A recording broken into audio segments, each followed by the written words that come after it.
پھوٹی تقدیر۔ وہ دلہن کے روپ میں نہ جانے کب سے خوف زدہ بیٹھی ہوئی تھی۔ کچھ دیر قبل ہی اس کا نکاح ایک ایسے شخص سے ہوا تھا جسے وہ جانتی بھی نہیں تھی اور اس نے کبھی اس کو دیکھا بھی نہیں تھا۔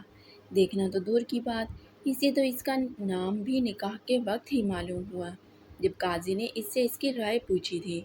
وہ اس گھر میں آ تو گئی تھی، لیکن اب اس کے ساتھ آگے کیا سلوک ہونے والا تھا یہ خدا ہی جانتا تھا۔ وہ تو بس اتنا جانتی تھی کہ کچھ اچھا ہونے والا ہے۔ وہ اپنے سوتیلے بھائی کے خون بہا میں آج ایک انجان شخص کے نکاح میں آئی تھی۔ سوتیلی ماں نے اسے اپنے بیٹے کی جان بچانے کے لیے روایتوں کی بھیڑ چڑھا دیا تھا۔ ماں تو سوتیلی تھی، لیکن باپ تو سگا تھا۔ دکھ تو اسے اپنے سگے باپ سے پہنچا تھا۔ حالانکہ باپ نے دوسری شادی کے بعد اس کے سر پر کبھی شفقت کا ہاتھ نہیں رکھا تھا، لیکن پھر بھی اسے اپنے والد سے اس ظلم کی توقع نہ تھی۔ وہ پڑھی لکھی لڑکی تھی، اس نے BA کیا تھا، لیکن یہ تعلیم بھی اسے نہ بچا سکی۔ وہ اپنی ہی سوچوں میں گم کہ ایک دھڑم سے دروازہ کھلا۔ شاہ میر اندر داخل ہوا۔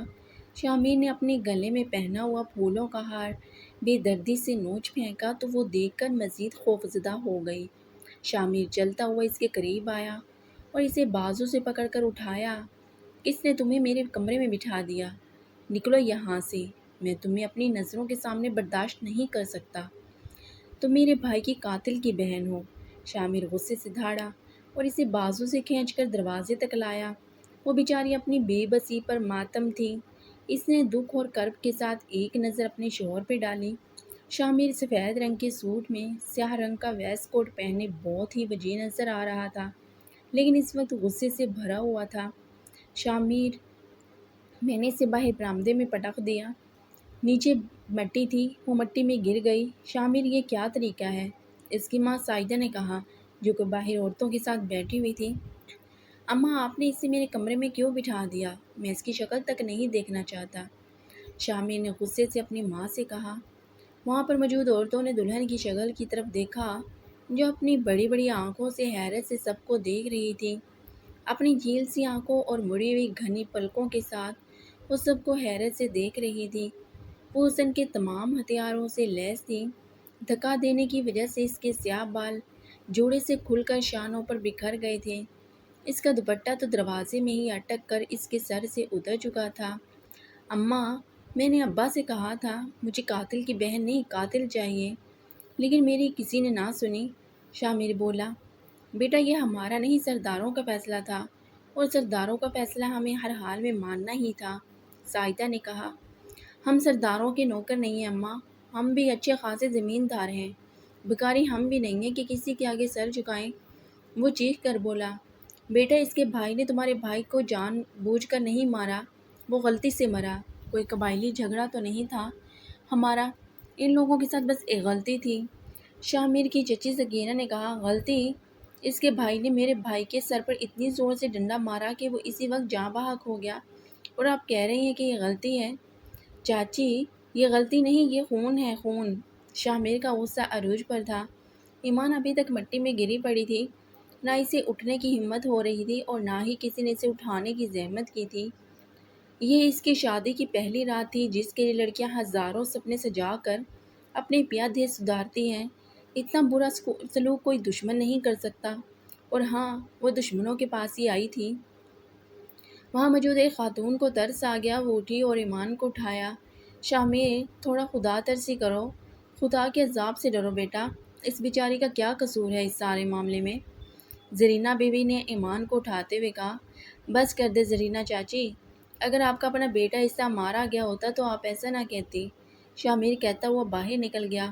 زرینہ نے ایمان کو دوسرے کمرے میں چارپائی پر بٹھا دیا۔ دیکھو بیٹا، بھی اس وقت شاہ میر بہت غصے میں ہے، لیکن وقت کے ساتھ ساتھ اس کا غصہ کم ہو جائے گا۔ وہ تمہارا شوہر ہے، تم سے زیادہ دیر دور نہیں رہ سکتا، اور تم ہو ہی اتنی زیادہ خوبصورت کہ وہ کسی نہ کسی دن تمہاری محبت میں ضرور گرفتار ہو جائے گا، بس تمہیں ہمت نہیں آنی۔ زرینہ نے پیار سے سمجھایا، لیکن ایمان کی سمجھ میں کچھ سمجھ نہیں آ رہا تھا۔ وہ تو خوف سے اس قدر کانپ رہی تھی کہ اسے کوئی ہوش ہی نہیں تھا۔ زرینہ اسے کمرے میں بٹھا کر چلی گئی۔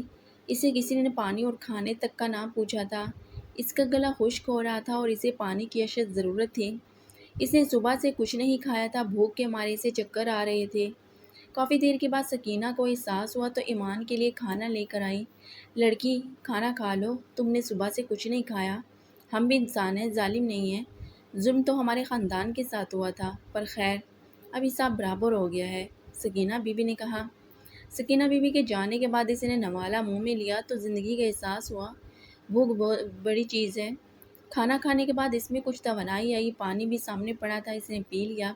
اب وہ سوچ رہی تھی کہ کیا اسے آج رات اس کمرے میں اکیلا سونا پڑے گا، جس میں صرف ایک چارپائی رکھی ہوئی تھی اور ایک لحاف تھا۔ شاہ میر کے کمرے میں سونے سے زیادہ اسے یہاں سونا بہتر لگ رہا تھا۔ اس کے دل میں شاہ میر کا خوف آج سے ہی بیٹھ گیا تھا۔ اس طرح کا سلوک تو کوئی کسی جانور کے ساتھ بھی نہیں کرتا، جیسے اس کے شوہر نے اس کے ساتھ کیا۔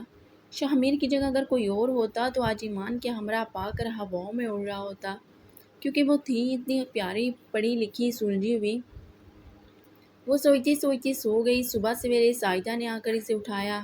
اٹھو بی بی، کام پر لگ جاؤ، میں اکیلی بوڑھی عورت ہوں، اس دن کے انتظار میں تھی کہ بہو آئے گی تو سارا گھر سنبھالے گی۔ بہو بھی آئی تو ایسے شخص کی بہن جس نے میری کوکھ اجاڑ دی۔ اٹھو اب کام پر لگ جاؤ، کوئی من چاہی دلہن نہیں ہو تم جو اس طرح پڑی ہوئی ہو۔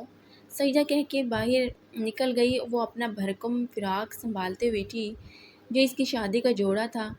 رات اسے لباس تبدیل کرنے کا موقع نہیں ملا تھا۔ اس کے کپڑوں کا چھوٹا سا بیگ شاہ میر کے کمرے میں تھا۔ اب اسے ہر حال میں یہ لباس تبدیل کرنا تھا، کیونکہ اس بھاری بھرکم جوڑے کے ساتھ وہ کام نہیں کر سکتی تھی، اور اس کام کے لیے اسے شاہ میر کے کمرے میں جانا تھا۔ وہ یقیناً اس وقت سو رہا ہوگا۔ ایمان بے حد خوف زدہ تھی۔ وہ اٹھی اور آرام سے اس کے کمرے کا دروازہ کھولا۔ کمرے میں اندھیرا تھا۔ تھوڑی دیر بعد کھڑکی سے آنے والی ہلکی سی روشنی میں بیگ نظر آ گیا۔ شاہ میر بیڈ پر سو رہا تھا۔ وہ آرام سے چلتے ہوئے بیگ تک آئی۔ اس کی پوری کوشش یہی تھی کہ شاہ میر کی نیند خراب نہ ہو۔ اگر وہ جاگ گیا تو ایمان کی شامت آ جانی تھی۔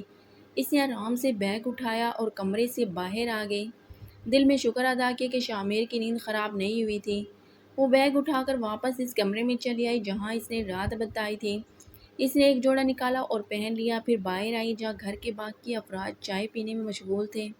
وہ ان میں سے کسی کو بھی نہیں جانتی تھی۔ ساجدہ اس کی ساس ہے، وہ اتنی جان گئی تھی۔ باقی دو لڑکیاں بیٹھی ہوئی تھیں اور ایک لڑکا، اور سکینہ جو کہ اس کے شوہر کی چچی تھی۔ جھاڑو اٹھاؤ، صفائی شروع کرو، وہاں پر موجود ایک لڑکی نے اس سے آرڈر دیا۔ وہ لڑکی صفیہ تھی، اس کی چھوٹی نند، جس کی عمر 16 سال تھی۔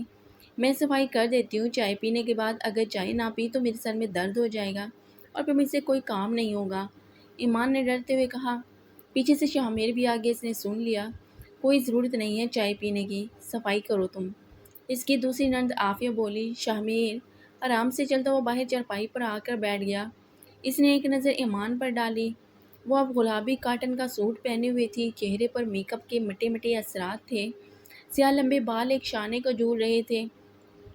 شاہ میر ایک پل کھوت سا گیا تھا۔ اس کی سب سے خاصی بات اس کی گھنی پلکیں تھیں جو اوپر کو مڑی ہوئی تھی۔